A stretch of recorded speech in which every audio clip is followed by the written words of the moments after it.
Hello दोस्तों, आप सभी का स्वागत है आपके अपने YouTube channel NCERT online class. और आप सभी विद्यार्थियों का इस एनसीईआरटी के प्लेटफॉर्म में तहे दिल से स्वागत एवं अभिनंदन है। और आज हम देख रहे हैं हमारी जो पाठ्य पुस्तक है, जो अंतरा है हिंदी साहित्य की।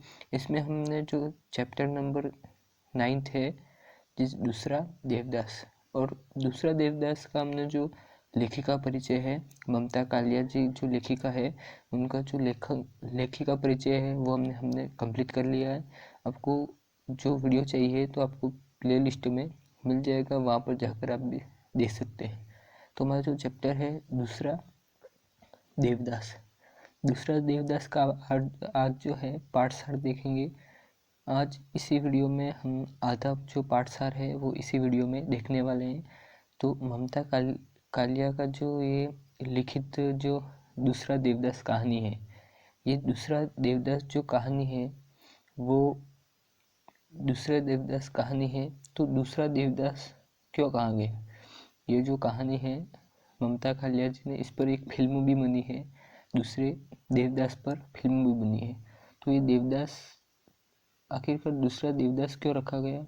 तो देवदास जो है वो पारों से मिलने के लिए कल्पना करता है, और उसी तरह से कहानी का जो मूल उद्देश्य है कि जो पारो है उसका नाम पारो नायक है, जो हमेशा एक मुलाकात होती है और हल्की सी उसके बाद वो मन्नत मांगता किस तरफ की से मुलाकात हो जाए और कैसे उसकी जो मन्नत है वो पूरी हो जाए।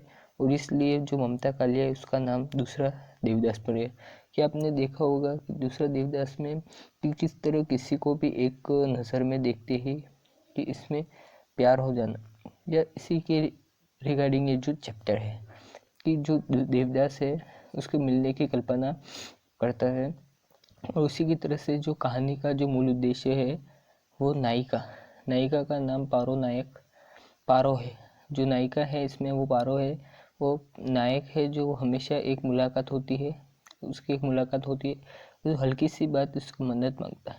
किस तरीके से उसकी जो मुलाकात है वो एक स्त्री से होती है, पारो से होती है। और इसी चैप्टर में इसका जो इंट्रोडक्शन है वो आज हम देखने वाले हैं। तो स्टार्ट करते हैं। हमारा जो चैप्टर है वो दूसरा देवदास का जो पाठ परिचय है वो देखेंगे हम। तो दूसरा देवदास का जो पाठ परिचय है वो क्या है? तो पाठ परिचय पाठ्य पुस्तक में संकलित जो दूसरा देवदास है, देवदास कहानी हर की पौड़ी हरिद्वार के परिवेश को केंद्र में रखकर युवा मंच की संवेदना की पाठ्य पुस्तक जो हमारा संकलित है दूसरा देवदास कहानी कि जो हर की पौड़ी हरिद्वार के परिवेश में केंद्र में रहकर युवा मंच की जो संवेदना है, युवा की जो भावना है, उनकी जो संवेदना है और उनकी जो विचार है उसे जगत की उथल पुथल को आकर्षित भाषा शैली में प्रस्तुत करती है। कि जो आज का जो युवा है उसके लिए जो किसी को भी देखकर किस तरह का प्यार का जो एक करार है वो हो जाता है। कि यह कहानी का युवा हृदय में पहली आकस्मिक मुलाकात, जो पहली मुलाकात होती है उसमें किस तरह युवा वर्ग का जो है होता है। तो जो कल्पना है ये अल्पना नहीं है, कल्पना है, इसको कट कर देना है। और रोमानियत का उदाहरण है। दूसरा देवदास कहानी में लेखिका ने इस तरह की घटनाओं का संयोजन किया है कि अनजाने में प्रेम का प्रथम अंकुरण, अनजाने में जो प्रेम का जो प्रथम मिलन है वो संभव, उसका यह नाम है लेखक जो नायक है उसका संभव है और नायिका का नाम पारो है के हृदय में अजीब परिस्थितियां उत्पन्न हो जाती है। एक दो पात्र हैं इसमें, एक तो है संभव और एक पारो। ये प्रेम मिलन का जो ये दूसरा देवदास है। और इसमें यह प्रथम आकर्षण परिस्थितियों का गुफन उसके प्रेम को आधार मजबूती प्रदान करता है, जिससे यह सिद्ध होता है कि प्रेम के लिए किसी निश्चित व्यक्ति या स्थिति का होना आवश्यक नहीं है। कि प्रेम का जो है मिलन वो किसी स्थिति का होना आवश्यक नहीं है, किसी समय का भी होना आवश्यक नहीं है, कब भी हो सकता है, किसी से भी हो सकता है, वह कभी भी कहीं भी किसी के समय की स्थिति में हो सकता है। तो हम इस चैप्टर को स्टार्ट करते हैं।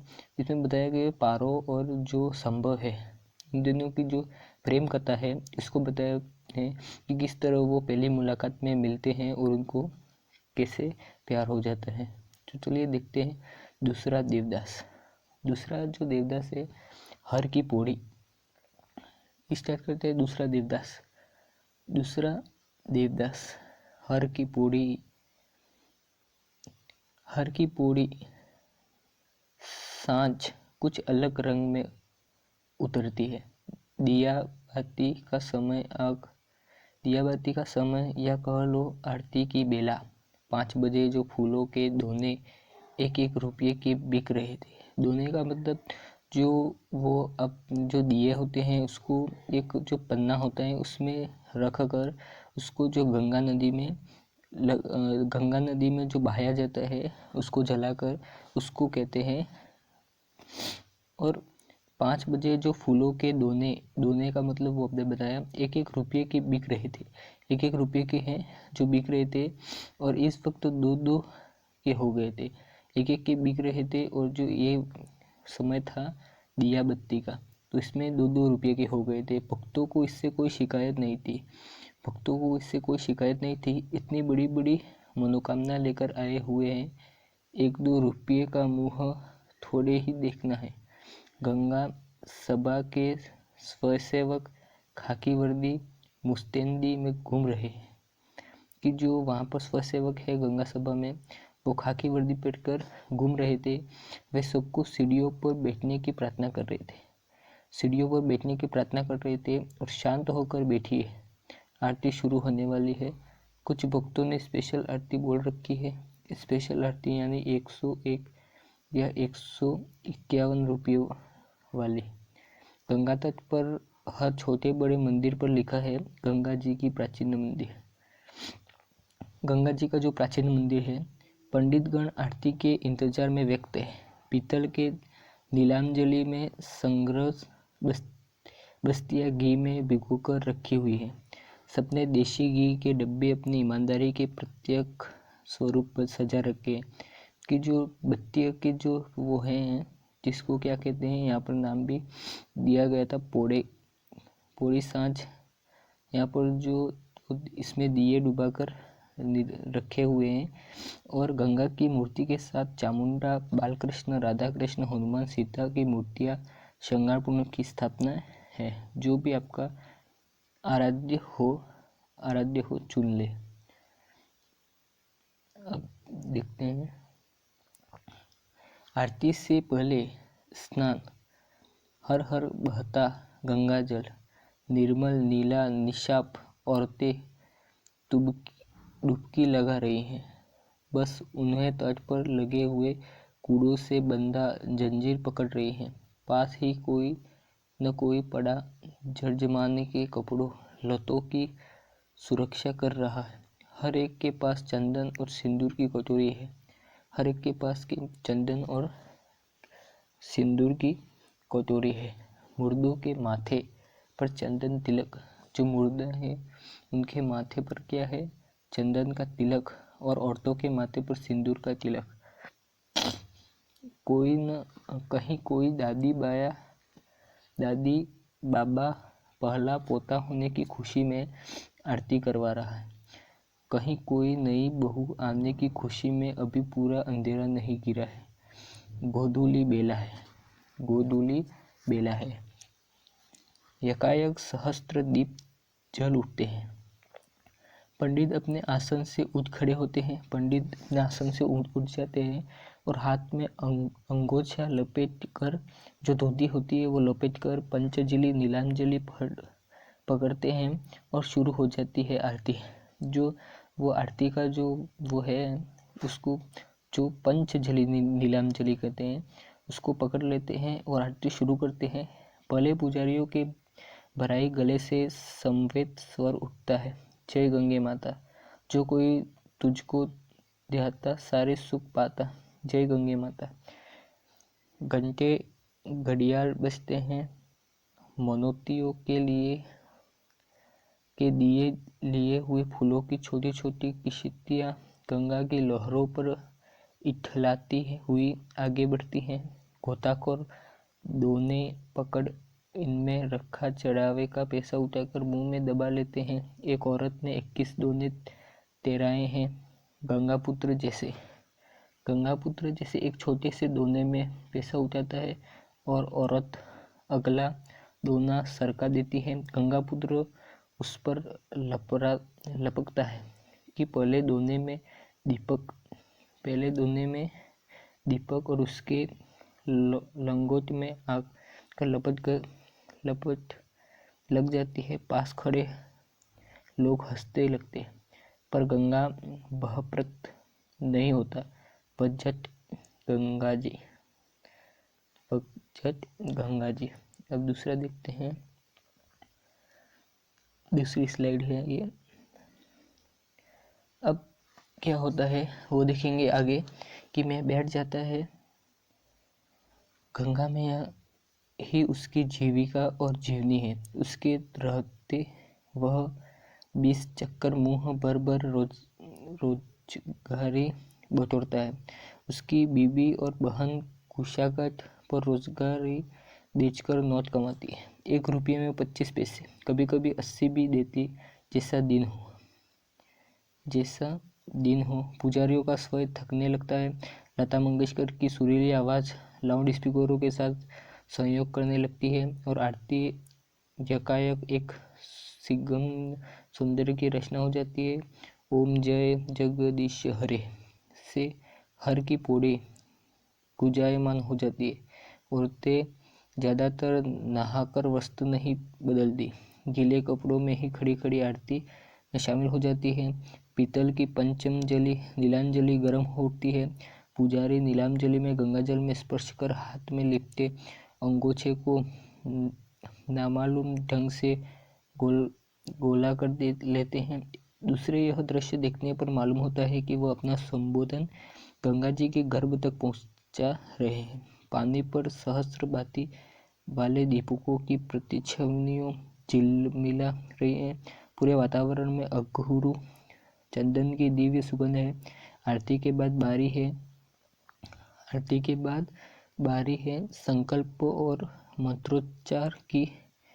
भक्त की आरती लेते हैं, चढ़ावा चढ़ाते हैं। स्पेशल भक्तों की पुजारी ब्राह्मण भोज, दान, मिष्टान, धनराशि, कबूलवात और आरती के क्षण पर उठते भव्य दीप रहे हैं कि वक्त हुज्जन नहीं करते और खुशी खुशी दक्षिणा देते हैं। पंडित जी प्रसन्न होकर भगवान के गले माला उतार कर यजमान के गले में डालते हैं, फिर भी खोल कर देते हैं। प्रसाद उतना अपना हिस्सा खाकर भी ढेर सा बचा रहता है। बांटने के लिए मुरमुरे, इलायची दाना, किले और पुष्प। अब देखते हैं नेक्स्ट स्लाइड। दूसरा है खर्च हुआ,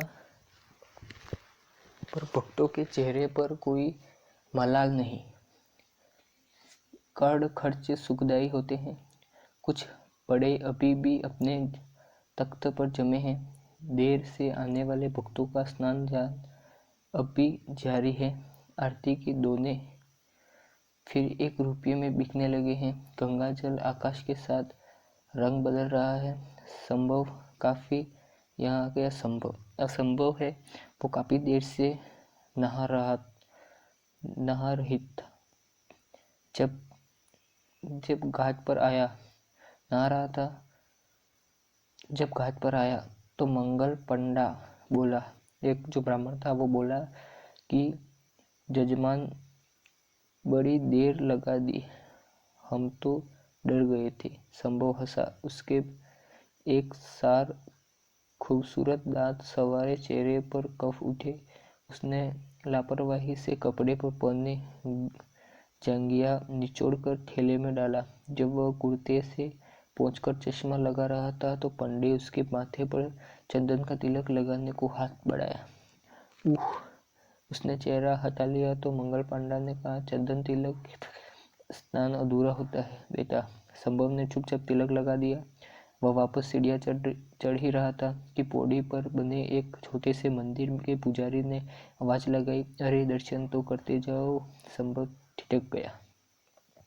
संभव क्या हुआ? ठिठक गया। और उसकी उसकी जो चीज़ों में नियमित आस्था तो नहीं थी, पर उनकी नानी ने कहा था मंदिर में 20 आने चढ़ा कर आना। मंदिर में जाना तो कितने 20 आने चढ़ा कर आना। तो यहाँ पर आपका क्वेश्चन भी बन सकता है कि नानी ने कितने आने पैसे चढ़ाने को कहा था। तो 20 आने। संभव ने कुर्ती की जेब में हाथ डाला। 1 रुपये का नोट मिल गया। चवन्नी के लिए उसे कुछ प्रयत्न करना पड़ा। चवन्नी जेब में नहीं थी। संभव ने थैला खकोरा। पुजारी ने उसकी परेशानी ताड़ ली। इधर आओ, हम दे दे रेजगारी। संभव ने जेबते हुए एक का नोट जेब में रखकर 2 का नोट निकाला। पुजारी जी ने चरणामृत दिया और लाल रंग का कलावा बांधने के लिए हाथ बढ़ाया। संभव का ध्यान कलावे की तरह नहीं था। जो संभव था उसका जो ध्यान है वो कलावे की ओर नहीं था, और वह गंगा जी का छटा निहार रहा था। तभी एक दुबली नाजुक की कलाई पुजारी की तरह बढ़ाई। एक लड़की आई। पुजारी ने उस पर कलावा बांध दिया। उस हाथ ने थाली में 5.25 रुपये रखे थे। अब यह जो संभव और जो पारो की है वो कहानी यहाँ से चालू होती है। अब क्या होता है देखेंगे। जो कहानी है वो इंटरेस्टिंग अब यहाँ होने वाली है कि लड़की अब बिल्कुल बराबर में खड़ी आँख बुनकर अर्चन कर रही थी। पारो जो संभव था उसके पास एक लड़की थी। वो आँख मिचकर क्या कर रही थी? अर्चन कर रही थी। संभव ने एकाएक मुड़कर उसकी ओर गौर किया। उसके कपड़े एकदम भीगे हुए थे, यहाँ तक कि उसके गुलाबी आंचल ने संभव के कुर्ते का एक कोना भी गीला हो रहा था। लड़की के लंबे गीले बाल पीठ पर काले चमकीले छोले की तरह लग रहे थे। दीपकों के नीम उजाले में आकाश और जल की सावली संधि बेला में लड़की बेहद सौंदर्य और लगभग कांस्य प्रतिमा लग रही थी। किसी कांस्य प्रतिमा की लग रही थी। लड़की ने कहा, पंडित जी आज तो आरती हो चुकी है, क्या करें, हमें देर हो गई। पुजारी ने उत्साह से कहा कि इससे क्या, हम हिया करा दें। का कराना है संकल्प कल्याण मंत्र आरती जो को नहीं, हम कल आरती की बेला आएंगे। लड़की ने कहा। संभव इंतजार में खड़ा था तो कि पुजारी उसे 75 पैसे लौटाए, लेकिन पुजारी बोल चुका था। जाने कैसे पुजारी ने लड़की के हम को युगल अर्थ में लिया कि मुंह में अनायास आशीष निकली। सुखी रहो, फूलो फूलो, जब भी आओ साथ ही आना, गंगा में आ मनोरथ पूरे करे। लड़की और लड़का दोनों अकबका गए। लड़की ने छिलकर दूर खड़ी हो गई। लड़के ने तुरंत वहां से चल पड़ने की जल्दी हो गई। शायद उसकी जो चप्पलें एक ही रखवाले के यहाँ रखी। टोकन देकर चप्पलें लेते समय दुकानों की निगाहें एक बार टकरा गई। आंखों के चौकाचौंध अभी मीठा नहीं था। संभव आगे बढ़कर कहना चाहता था कि देखिए, इसमें मेरी कोई गलती नहीं थी। पुजारी ने गलत अर्थ निकाला कि जो पुजारी है उसने गलत अर्थ निकाला है कि जो पारो जो संभव थे वो गंगा मैया को जो है प्रणाम कर रहे थे, और जो ब्राह्मण था उसने आशीर्वाद दिया फलों फूलों का। तो पारो समझे कि ये गलत है। अब देखते हैं आगे कि संभव आगे बढ़कर कहना चाहता था कि देखिए, इसमें मेरी कोई गलती नहीं है, गलत अर्थ। लड़की कहना चाहती थी कि आपको इतना पास नहीं खड़ा होना चाहिए, कि लड़की कहना चाहती है कि आपको इतना पास खड़ा नहीं होना चाहिए। अब देखते हैं आगे क्या होने वाला है। लड़की ने अपना होंठ दांतों में दबाकर छोड़ दिया। भूल तो उसी की थी, बाद में तो वही आई थी। अतेरे से घबराकर कहा, कितनी पास खड़ी हुई। उससे कुछ खबर नहीं थी, लेकिन बातचीत के लायक दोनों की मन स्थिति नहीं थी, पहचान भी नहीं। दोनों की नजरें बचाते हुए चप्पलें पहनी। लड़की घबराहट में ठीक से चप्पल पहन नहीं पाई कि जो लड़की थी वो ठीक से चप्पल नहीं पहन पाई और थोड़ी सी अंगूठे में अटका कर ही आगे बढ़ गई। संभव ने क्या कहा? संभव अलग कर देखना चाहा कि लड़की किस तरह गई। वह घाट की भीड़ में काटता हुआ सब्जी मंडी पहुंच गया। हर की पौड़ी सब्जी मंडी के लिए अनेक घुमावदार गलियां थी। लड़का देख नहीं पाया कि लड़की कहाँ गंजोर गई। नानी का घर करीब आ गया, लेकिन लड़का घर नहीं आ गया। वह वापस अनदेखी गलियों में चक्कर लगाता रहा। उसने चूड़ी की समस्त दुकानों पर नजर दौड़ाई और हर दुकान में भीड़ थी। एक भोगी गुलाबी आकृति नहीं थी।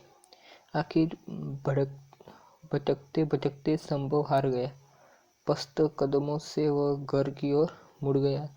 उसके पीछे किया, पर वो जो थी पारो वो चली गई थी। अब क्या हुआ? इसके बाद नानी के द्वार खोलते हुए कहाँ रह गए थे लल्ला? दादी ने पूछा। कहाँ रह गए थे? मैं तो झी में बड़ा काँप रही थी। मुझे तो तैरना भी न आवे। कहीं फिर पैर फिसल जाता तो मैं तेरी माँ को कौन मुंह दिखाती? संभव कुछ नहीं बोला। थैला तप्त पर पटक पैर धोने नल के पास चला गया। नानी बोली, ब्यालू कर ले। संभव फिर भी नहीं बोला। नानी की आदत थी एक बात को कई बार कहती। संभव तख्त पर लेट गया। नानी ने कहा, थक गया ना? अरे तुझे मेरे ठेले में चलने की आदत थोड़ी है।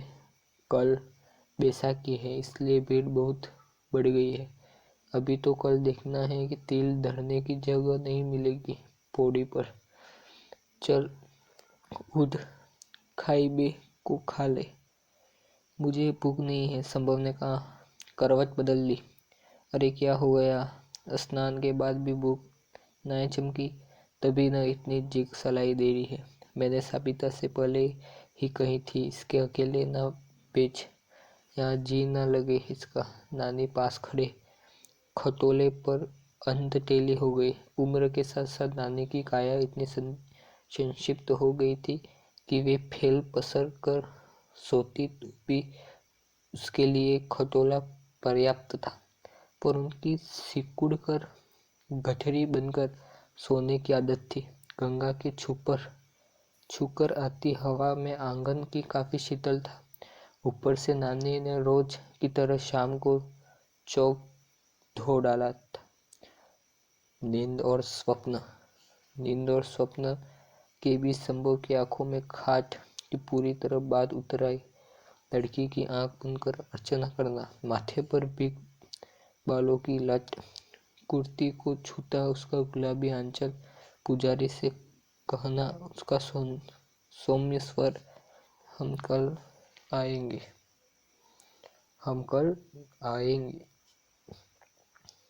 अब देखते हैं नेक्स्ट जो स्लाइड है वो। अब क्या हुआ कि संभव की आंख खुल गई। यह तो वह भूल ही गया था कि लड़की ने कल वहां वचन दिया था। संभव आशा उत्साह उठ गया। अब क्या हुआ कि संभव ने सोचा कि आज मैं फिर जाऊंगा और देखूंगा। नानी को झड़कते हुए बोला, नानी चलो खा ले, मुझे भूख लगी है। नानी ने नींद झूले के समान थी, कभी गहरी कभी उथले जोटे में उन्हें थेवते की सुंध आई। वह रसोई में थाली उठा लाई। संभव ने बहुत मगन होकर खाना शुरू किया। वह, नानी क्या आलू टमाटर बनाया है? माँ तो ऐसा बिल्कुल नहीं बना सकती। ककड़ी का रायता मुझे बहुत पसंद है। बोला, ककड़ी का रायता मुझे बहुत पसंद है। और उसने क्या किया कि खाते खाते संभव को याद आया कि आशीर्वचन की दुर्घटना तो बाद में घटी थी। वह कोर हाथ में लिया बैठा रह गया। उसकी आंखों के बीच आके कुछ घंटे पहले का सारा दृश्य गुम गया। पुजारी का वो मंत्रोच्चार जैसा पवित्र उद्गार, सुखी रहो, फूलो फूलो, सारे मनोरथ पूरे हो, जब भी जाओ साथ ही आना। लड़की और जो संभव था, पारो और संभव, उसको जो पंडित ने आशीर्वाद दिया था वो संभव को वापस याद आ रहा है कि लड़की का जो चिहुकना और छिटक कर दूर खड़े होना, घबरा कर चप्पल भी ठीक से न पहन पाना और आगे बढ़ जाना। अब क्या हुआ कि जो संभव था, संभव ने विचालित स्वर में कहा, मुझे भूख ना है, मैं तो यही उठ बैठा था। सारी रात संभव की आंखों में शाम मंडराती रही और उसकी ज़्यादा उम्र नहीं थी। उसी साल एमए पूरा किया। अब वह सिविल सर्विसेज प्रतियोगिताओं में बैठने वाला था। माता पिता का ख्याल था हरिद्वार जाकर गंगा जी के दर्शन कर ले तो बेटे के सिविल सेवा में चुन लिया जाएगा। लड़का इन टोटकों को नहीं मानता था, पर घूमना और नानी से मिलना उसे पसंद था। अभी तक उसके जीवन के लिए कोई लड़की अहम भूमिका नहीं आई। लड़कियां या तो क्लास में बाईं तरफ की बेंचों पर बैठने वाली एक कतार थी, या फिर ताए चाची की लड़कियां जिसके साथ खेलते खाते वह खड़ा हुआ था। इस तरह बिल्कुल अकेली अनजान जगह पर एक अनाम लड़की का संग स्नात दशा में सामने आना, पुजारी का गलत समझना, आशीर्वाद देना, लड़की का घबराना और चल देना मिलाकर एक नई निराली अनुभूति थी, जिसमें उसे कुछ सुख और ज़्यादा बेचैना लग रहा था। उसने अपने मन ही मन में किया कि कल शाम 5 बजे घाट पर जाकर बैठ जाऊंगा और पौड़ी पर उस तरह बैठूंगा कि कल वाले पुजारी का देवालय पर सीढ़ी आँख पड़े, कि वहाँ पर बैठूंगा जहाँ पर पुजारी की सीधी आँख पड़े और पुजारी मुझे पहचान ले। और अब क्या हुआ कि उसने लड़की का नाम भी नहीं पूछा। वैसे वह हरिद्वार की नहीं लगती थी कि कैसी लगती थी। संभव ने याद करने का कोशिश की। उसे सिर्फ उसकी एक दुबली पतली काया, गुलाबी साड़ी और भीगी भीगी श्याम सोलोनी आंखें दिखी। उसे अफसोस था कि वह उसे ठीक से देख भी नहीं पाया, पर यह तय था कि वह उसे हजारों भीड़ में भी पहचान लेगा। अब चूड़ियों के आंगन में लगे अमरूद के पेड़ चहचहाना शुरू किया कि नानी आवाज दी, लल्ला चलेगा गंगा जी, आज बैसाखी है। कि बोला उसने कि अब चल, आज बैसाखी है और आज जो है वो अब जो संभव है वो वापस आ गया है वहाँ पर गंगा के तट पर। अब जो है जो पारो की और संभव की जो मिलन है वो वापस होगा। तो आज हम इतना ही देखेंगे। अब जो नेक्स्ट जो पैराग्राफ बाकी है वो हम नेक्स्ट वीडियो में देखेंगे। तो आज के वीडियो में बस इतना ही। वीडियो अच्छा लगा वीडियो को लाइक करना है, सब्सक्राइब कर लेना है, जिससे आने वाले अन्य वीडियो की नोटिफिकेशन आप तक पहुंच जाए। Thank you.